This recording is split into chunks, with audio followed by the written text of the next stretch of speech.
সকলে কেমন আছো? আশা করি খুব ভালো আছো। আমিও কিন্তু ভালো আছি।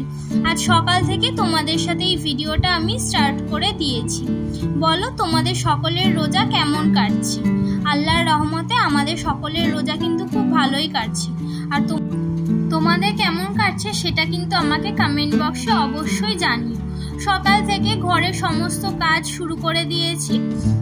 কাল ছিল শুক্রবার, পবিত্র জুম্মার দিন, তাই তাড়াতাড়ি কাজকর্মগুলো শেষ করার একটা প্ল্যানে আছি।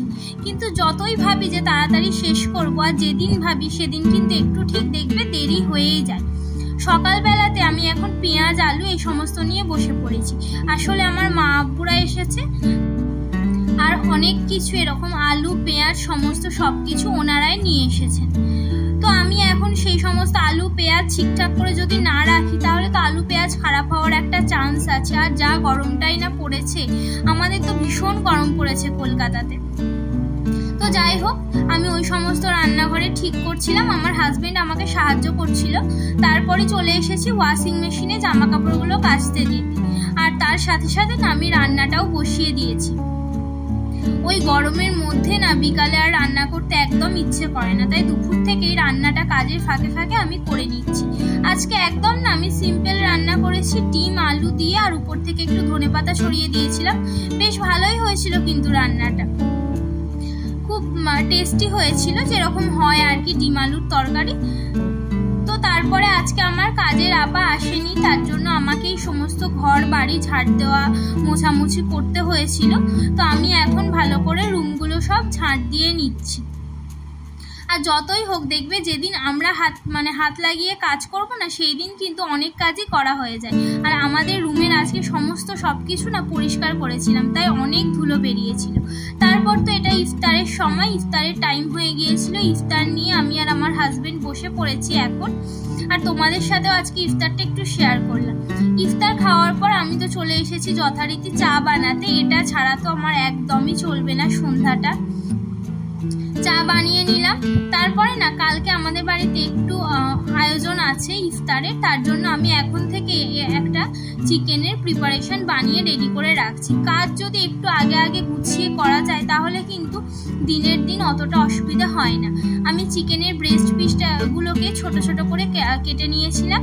আর মিক্সার জারটার মধ্যে না একটু ব্রেড ক্রাম্বস আর আদা রসুনের পেস্ট, সয়া সস, গোলমরিচ, নুন আর রেগুলার মশলা, তার মধ্যে হলুদ বাদ দিয়ে একটু জিরা ধনে দিয়েছিলাম। কাশ্মীরি রেড চিলি পাউডারও আমি এখানে ইউজ করিনি, আর ধনে পাতা ইউজ করেছিলাম, কিন্তু আমি এখানে লঙ্কাও ইউজ করিনি। লঙ্কাটা ইউজ করেছিলাম যখন এর পেস্টটা হয়ে গিয়েছিল না, তখন লঙ্কা কুচি করে আমি উপর থেকে দিয়েছিলাম। আর হ্যাঁ, পেঁয়াজ তো অবশ্যই দিতে হবে। পেঁয়াজ কিন্তু এটার টেস্ট আরো অনেক গুণ বাড়িয়ে দেবে। তো এটা এখন ভালো করে আমি পেস্ট করে নিচ্ছি। আমার হাজবেন্ড আমাকে হেল্প করছে। তারপর দেখো খুব ভালো করে কিন্তু এটার পেস্টটা রেডি হয়ে গেছে। আমি আগেই কিছু বানিয়ে নিয়েছিলাম, সেগুলো এখন কন্টেনারের মধ্যে রেখে দিচ্ছি। এগুলো আমি ফ্রিজে ঢুকিয়ে দেবো।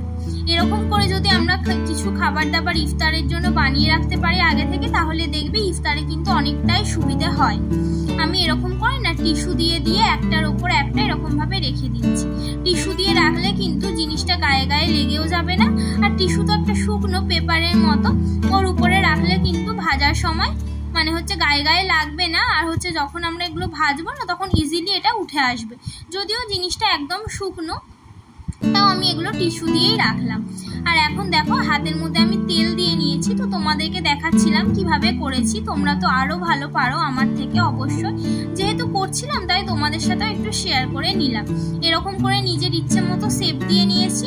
হাতে কিন্তু অবশ্যই একটু তেল ঘষতে হবে, না হলে এই সুন্দর শেপটা দেওয়া যাবে না।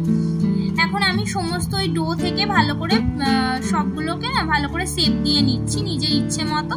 তারপর একটা ডিমের গোলাতে একটু নুন আর গোলমরিচ গুঁড়ো দিয়ে ডিম ফাটিয়ে নিয়েছিলাম। এখানে দুটো ডিম না আমি ফেটিয়ে নিয়েছিলাম। তারপরে ডিমের গোলাটাতে একবার চুপিয়ে আর ওই ব্রেড ক্রাম্বসের মধ্যে ভালো করে ওটাকে মানে হচ্ছে কি যে চুবিয়ে ব্রেড ক্রাম্বসটা ওর গায়ে যেন লাগে খুব ভালো করে। এটা কেউ চাইলে দুবার কোটও করতে পারো, কিন্তু আমি একবারই করেছিলাম। দুবার কোট করাটা না আমার হাজবেন্ড আবার পছন্দ করে না, ওর জন্য আমি একবার করে এরকম করে কোট করে দিয়েছিলাম। তারপর সন্ধ্যাবেলাতেই আমি সমস্ত সবকিছু ছোলা মটর ভিজিয়ে দিয়েছিলাম। আজকে ভিডিওটা না আমি এই পর্যন্তই রাখছি। তোমাদের কেমন লাগলো আমাকে অবশ্যই জানিও। আজকে একটা র্যান্ডম কাজের দিন আমি তোমাদের সাথে শেয়ার করলাম। আর আমার পাশে থেকো, আমার চলার পথে সঙ্গী হলে আমার কিন্তু খুব ভালো লাগবে। আর তোমাদের সাপোর্ট কিন্তু অবশ্যই আমার প্রয়োজন। তো চলো আজকের মতো ভালো থেকো, কালকে নিশ্চয়ই আসবো ইন্টারেস্টিং ব্লগ নিয়ে। ততক্ষণ পর্যন্ত তোমরা সুস্থ থেকো।